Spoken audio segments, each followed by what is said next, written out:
the one watercolor pencil we tend to ignore? Well, today I'm going to show you why it's actually a game changer. Because the white watercolor pencil isn't just for quick final highlights. It's the key to building incredible realism and painting anything with watercolor pencils. Hi, I'm Françoise. Welcome back to my channel. Today's magical painting is just a taste of what I'll be teaching in my first watercolor pencil course coming very soon. Probably the most comprehensive guide out there if you want to truly master this medium. There will be amazing bonuses and a great launch deal, so stay tuned here or join my newsletter. And for now, let's dive in. What's the best way to get brilliant, clean whites with watercolor pencils? Don't use white at all, at least not for large areas. When painting something like this eagle, the brightest whites, the head and tail, should be left as bare paper. It will always look a lot better than overusing any kind of artificial white, whether it is a pencil or a gouache or a gel pen or anything else. That's why I used masking fluid to preserve them there. Now let's talk about the background because it will be the next logical step when painting something like this. So to create a magical, moody atmosphere, I used sanding paper to create pigment dust. I layered green, indigo, and then water-soluble graphite. And notice how I left the top left corner white. That's the effect of a bright, rainy sky, and again, the whiter the paper is going to be better for such a large area. I blended the dust with a paper towel, and I made sure to often switch to a clean side of it to always keep the light areas white because it's so easy to alter them with just a little bit of pigment.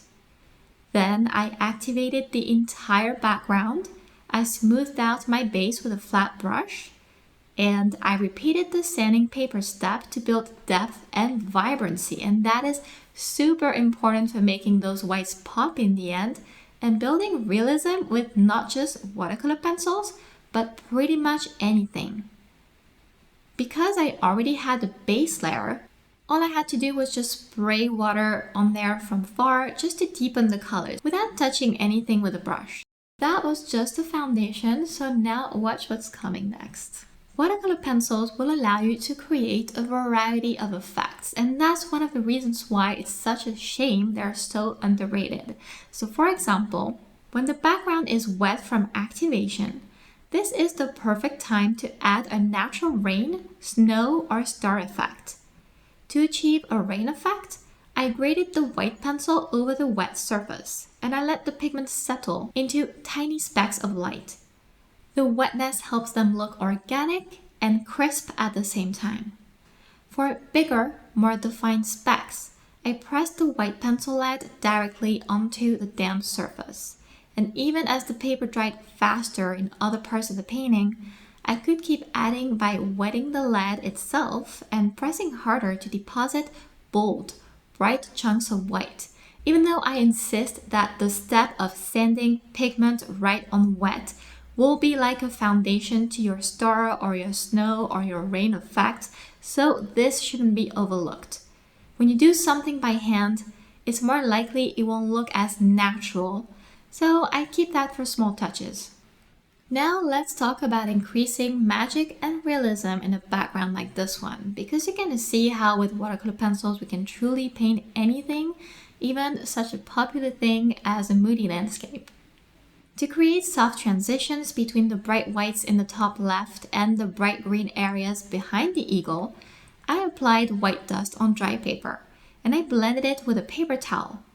Make sure to switch to a clean side of the towel often because white pigment easily picks up underlying colors, but even with a soft gray effect like this, it's still perfect for a moody, realistic scene.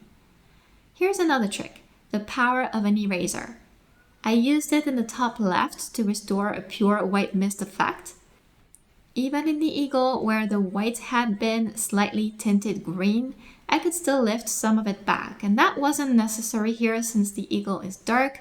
It's just an example that it is a great way to regain subtle whites in watercolor pencil. And notice now, when we remove the masking fluid, how bright the paper truly looks against the background whitest parts. This is where it was interesting to mask those, because having strong whites in the eagle will not only balance with the dark parts of it, it will also make the eagle pop against the moody background. Now let's bring this eagle to life, and that's where everything comes together. And while my course is in the works, you can start practicing this painting and many others on Patreon. I'll add the link in the description. The difference is that Patreon is a growing library of tutorials, while my course will be a structured, step-by-step guide to mastering watercolor pencils from start to finish. I'll also be sharing exclusive details and sneak peeks in my newsletter, as well as the YouTube posts tab throughout the month, so keep posted. Back to the eagle. For realism, it must pop against the background.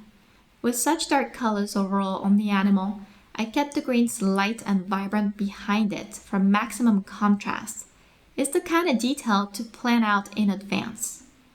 I started by blocking everything with brown, indigo, orange, and graphite, and noticed that both brown and orange are bright colors. Just because very dark feathers don't mean there shouldn't be any bright mid-tone elsewhere.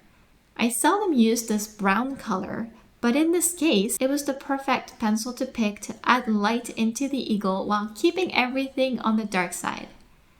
While coloring with watercolor pencils, we always want to see the final result before activation of the pigment. To me, it'd be the easiest way to go, and that's why I press harder in the darkest areas. And graphite and indigo are great for the darkest spots, much better than black.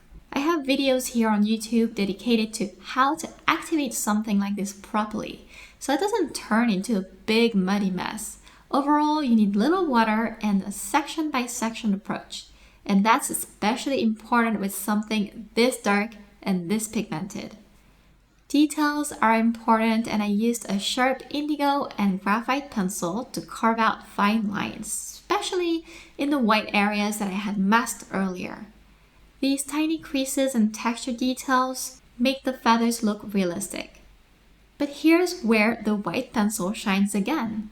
I used it like a colored pencil to create subtle details and a wet feather effect, as if the rain was catching the light in those areas of the feathers. This technique lightens the base colors just enough for a very natural, soft effect. This is the part most would think of when it comes to adding whites in a watercolor pencil painting. And while final highlights are always important, I think in a painting like this one, a moody scene in particular, the previous work that I showed you with the white pencil is very important to make the whole thing look subtle, realistic, and magical. Watch how everything comes together now. A wet white pencil lead is perfect for adding final crisp highlights. I placed these in key spots on the eagle where I imagine that the rain hits it, and that makes the effect feel dynamic and alive. I also intensified the rain effect in the background, and it's key here to make sure not to make every raindrop the same. Some were drawn with a dry pencil, some with a wet one, some were thin lines, others were just dots, and I varied the spacing to make it look more organic. And the result is stunning, a moody scene that looks both magical and realistic, all thanks to the subtle but amazing power of the white watercolor pencil, because I believe I couldn't have done this without it. Please, if you enjoyed this, leave a comment below to let me know. Here's a video showing how I blend watercolor pencils without making a huge mess.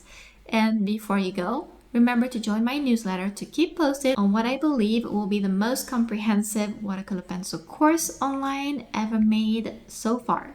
So thank you for watching, and see you next time!